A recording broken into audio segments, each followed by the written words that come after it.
Om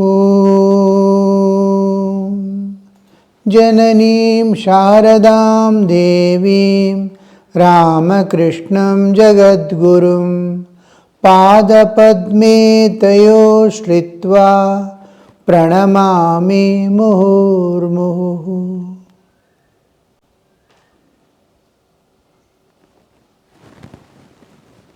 Ramakrishna is awakening the souls through his singing. Bhajans he is singing varieties and various ways to awaken the soul from the age-long slumber. Life after life the soul is sleeping, traveling from one body to another body, never awakens. The materialistic world around at all times in its own way, whatever way it is, it entices man and wants him to arrest. Those who are awake to the divine, those who have surrendered to the divine, are always saved from that enticement. Krishna says in Bhagavad Gita, Mama Maya Duratyaya Mameva ye prabhadyante Maya metam tarantite. My Maya is very difficult to cross over. Those who surrender to me alone can cross over. Just look at the ways of how the something or the other, according to time, Mother gives a diversion, always to cling to something that is impermanent and not going to help, and it's going to make you entangled and a slave in this world. Look at the cell phone, mobile cell phone, how it has captured every mind on this earth. Just like Corona, how it caught much more intensity, the cell phone has caught man's mind. Now he cannot escape from that. So difficult. Everybody feels it is absolute necessary now. I cannot live without it. So this is how the Maya makes the soul entangle in the world. If he wants, he can give up. He can say, no, I don't use cell phone. Whatever information you have to send, you send on my email. Many of the directors and higher officials now have started, don't call on me. They keep it always closed to the public, and they depend on, so that they are not caught in the meshes of the Maya.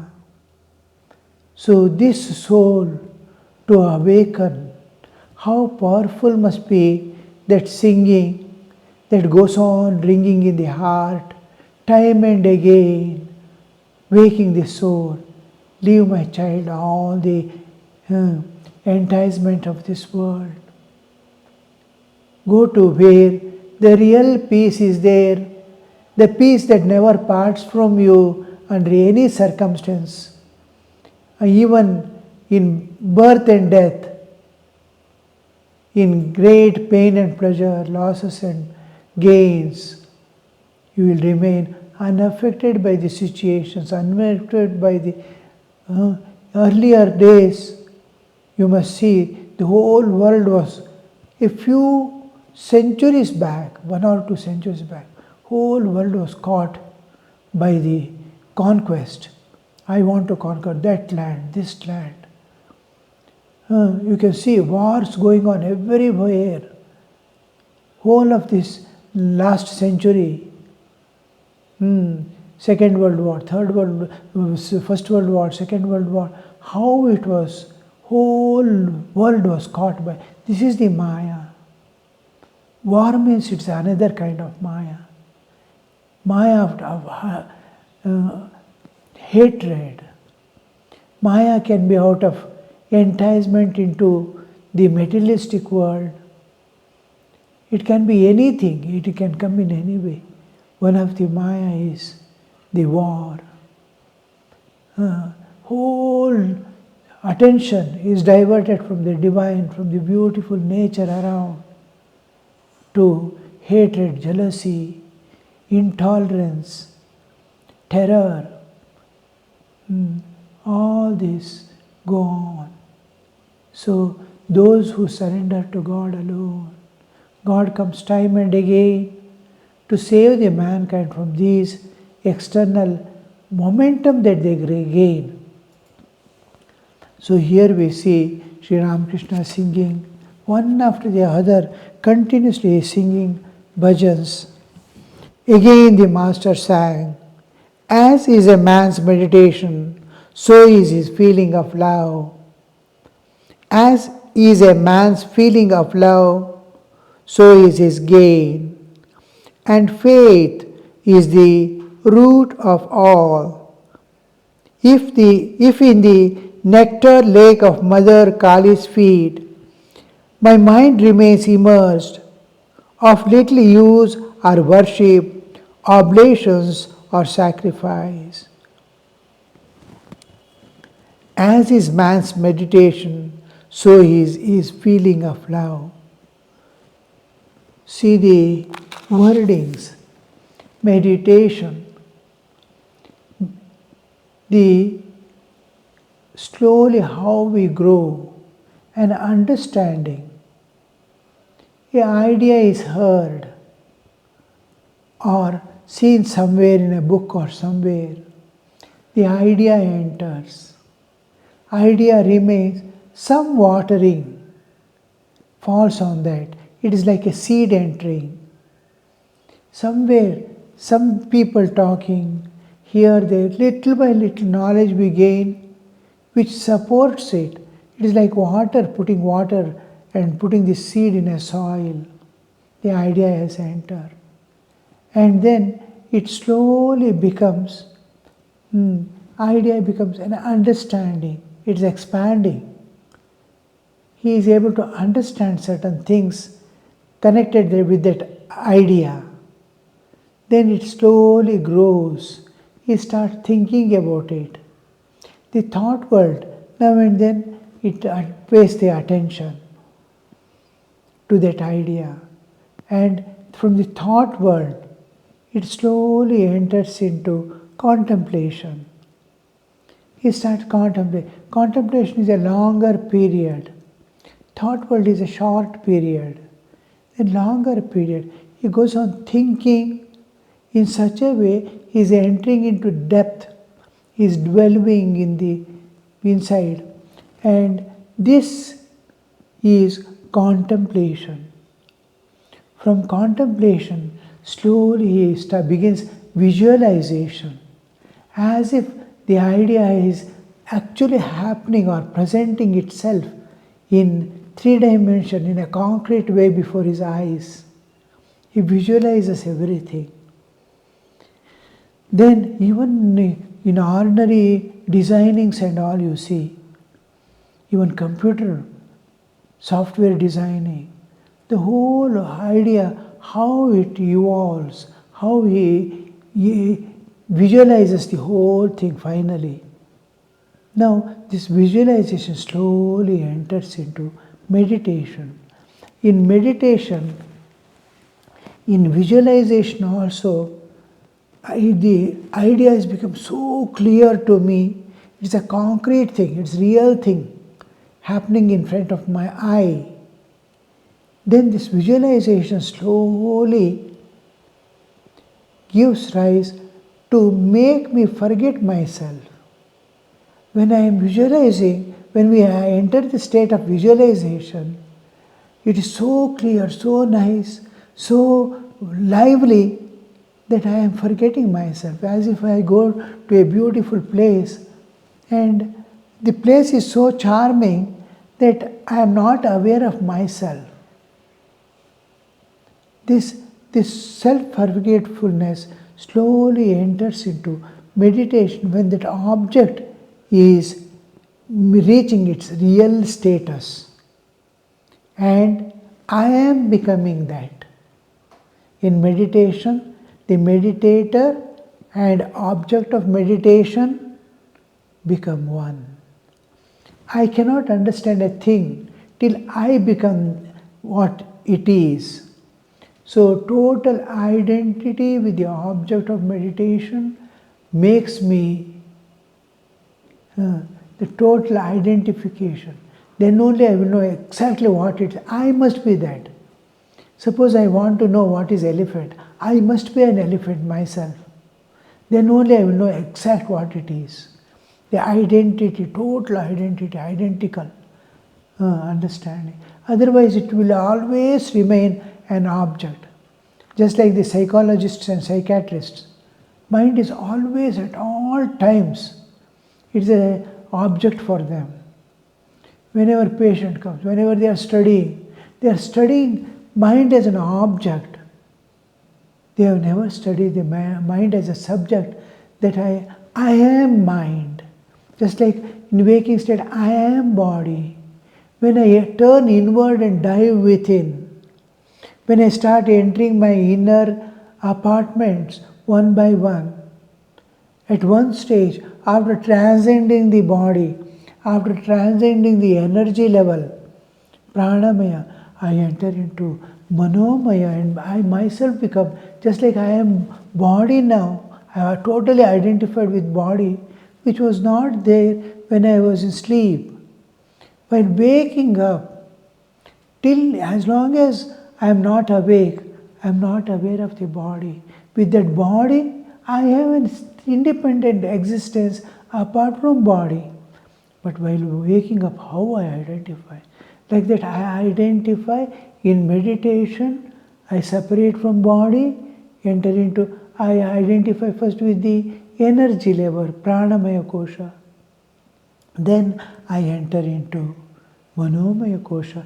When I am mind, then only we know what is mind. Otherwise we can never know. Now I am knowing mind as my subject, not as an object. I know what am I. As subject to know a thing, and to know a thing as object is entirely different. I can never know the secrets of mind till I become mind. So this identification, this total identification takes place in meditation. How is meditation? The more identity you are building up, even with a person in the world, how much you love is how much you think of that person. Two lovers, how they go on thinking of each other, and how the love develops. Just a sight, just a meeting. Each time they meet, they try to become one. Because of their thought world, the love is manifesting. Same thing happens. As is a man's meditation, so is his feeling of love. Why love? Because slowly, and in the process of meditation, I am slowly identifying. I am trying to become that. I want to merge in that. So love manifests. The identity with an object develops love. Love makes two entities become one. The struggle to know each other, to clearly enter its inner apartments and know as an inner indweller. That is meditation. As I try to become, love manifests. Through love, I become one. As is a man's meditation, so is feeling of love. As is a man's feeling of love, so is the gain. I am becoming that, I am becoming that. Thinking of divine, I am becoming divine. Thinking of nature, I am becoming nature. Divine is absolute purity, absolute equanimity, absolute love giving without any intention behind. Unconditional love, unintentional love, no intentions, no love for love's sake. I love. This is possible through, that is the gain. A man's feeling, as is a man's feeling of love, so is gain. I am gaining more and more of that. I am gaining divinity by thinking of divinity, meditating on divinity. Meditating on nature, I am becoming one with nature. I am constantly in tune with nature, and all that nature projects forth. Love, peace, beauty, perfection, all these start manifesting in me. All the gain, I am gaining. I am becoming that, and I am gaining. And faith is the root of all. Because an unknown object, God or anything, is an unknown object. It is just an object outside. Even a person, a chair, a table, a photo. What is it? It's an object for me. Now, how to subjectize it to become one with me? It is the faith. When I see a picture of a God, a picture, it is just a paper piece or an idol. It is just a stone piece. But when this faith makes the presence of the divine in that, in all religions you see, there is a mark somewhere, some type. It is just a mark, a particular color, particular thing. But the faith in it makes that mark or the symbol to manifest all the nature of my understanding. That particular religion, what it wants to. Now just look at the Om. Om is the seed of creation, sustenance and dissolution. How the universe comes into existence. The existence, the absolute existence, the relative existence, relative merging in the absolute again. Every life coming into picture, the life cycle, innumerable beings, small cycle. All this, wherever there is a transformation, there is Om going on. The process of, everything has a process. Everything is systemized. Everything moves with absolute perfection. It is nature. So everything is happening. If you see, it is like a clock going on. Everything. Sunrise, sunset, the expansion of the universe, contraction of the universe. Everything is going on in a particular rhythm. So much perfection everywhere. Karmic load. Whatever I do karma, I have to reap its fruit. Everything is law governed. So this law of nature, this law of creation, all this is represented. It is a movement. It is represented by Om. When you say Om, you are seeing the absolute existence, the relative existence, the various manifestations of the divine, the various jivas, the Chaitanya manifesting through the bodily existence, making it live. Life is expression of consciousness through matter. All these are revealed in that. The whole philosophy of Hinduism is there in that. Otherwise, it's a mark. It's a symbol. As you go deeper, you will see the manifestations. The faith. Now the faith manifests there. Faith is the root of all. If in the nectar lake of Mother Kali's feet, my mind remains immersed, of little use are the worship, oblations and sacrifice. Whatever we do, whatever we strive for, whatever we make in the ultimate goal of human life is to transcend the nature and be free. Every soul that comes within the nature is bound by the laws of nature. It has no freedom anymore. The pain and pleasure, the joys and sorrows, everything is imposed by nature. No man can live according to his will. A little will is given by nature and God. Within that, you can't do anything other than that. It is like tying a cow to a tree. It is tied. But within that range, it has the power and capacity to graze. And what are you going to do with that freedom given will decide your next destination.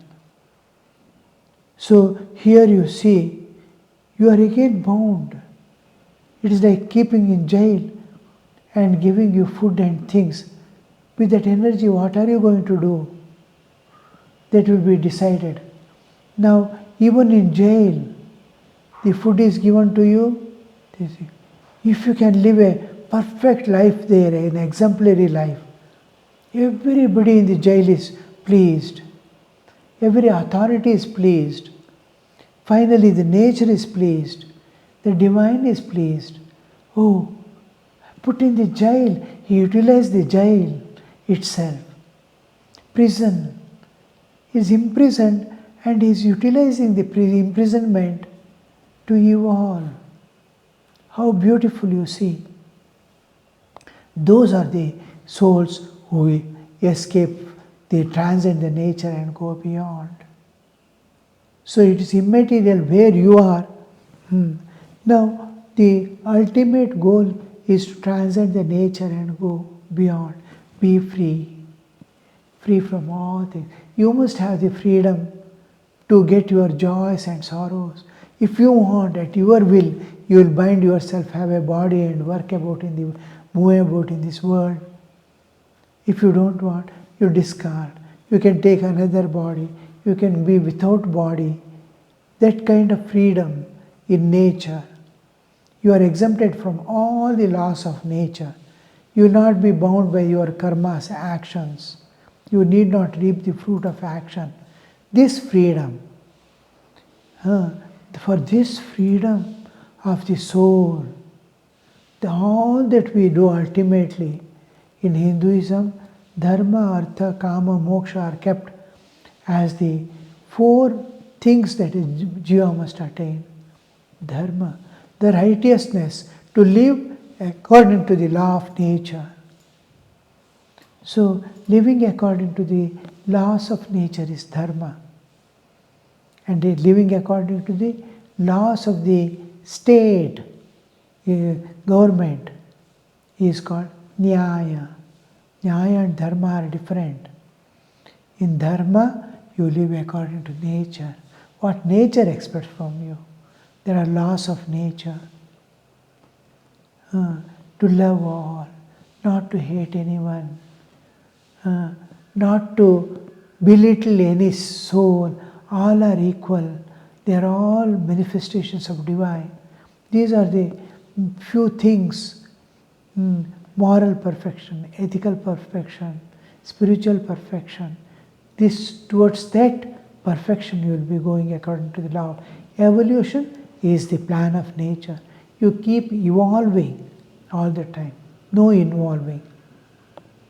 So this expansion. Now this you are going to utilize. Now evolution, how to evolve in this. To all the dharma, artha, kama, moksha. Dharma, artha, you need means to survive. You may be having a small field to plow and grow your own food. You may be working in some other field to make your earning. Dharma, artha. And according to your earnings, You will enjoy the life, fulfill all the needs and joys you are expecting. Dharma, artha, kama. Kama doesn't mean lust alone. Any desires and needs of life. I need food. I need a family. These are needs of the jiva. Human, gregarian tendency to be living in groups. All these needs he is going to fulfill through the artha, the means of living, that earnings, his earnings. Dharma, I never live the path of evolution.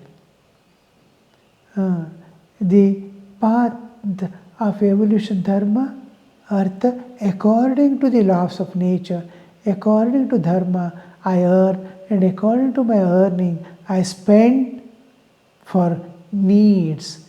The rest I share with others. It's a part of the life. And then last is spiritual. Dharmartha, moksha. To be free from nature. These three are meant for the dharma, artha, kama are meant for the last. The only purpose of human life is moksha, but these are inevitable things to support life and maintain evolution. Moksha is the main thing for which the human body has been given. So this human body, all that we do in our life, whether going to the office or go to school, everything ultimately is to attain the total freedom from nature. Here we see clearly how it manifests in our life. So whatever you do, worship, getting up morning, doing morning meditations, worship, this, that, oblations. Oblations is fire ritual. Sacrifice is either animal sacrifice or you are sacrificing time, you are sacrificing your some intellectual knowledge to teach others, any kind of sacrifice. All this, what purpose is there if you can get, if you are already in close contact with divine and merging in divine, my mind remains immersed. If the nectar, like Mother's Kali's feet, if in nectar like Mother's Kali's feet, my mind remains immersed, of little use are worshipped, for which now I am going to school for a purpose. I am going to finish my education, go for earning. I am going to go to school. I send my children to school for them to make their sustenance in the world. If father has his own business in which the child is interested from childhood, he goes and sits. He's a carpenter's son. He is doing from childhood. He knows the work he is seeing. When he is absorbing and he is getting this one, what is the need of going to the school again? If we can fulfill the purpose of life, if earning is there, sufficient money is there, sufficient intelligence is there, he need not go to the school. The worship and all is of no use if your mind calmly sits at the feet of divine. Om Shanti Shanti Shanti Harihi Om Tat Sat Shri Ramakrishna Arpanamastu.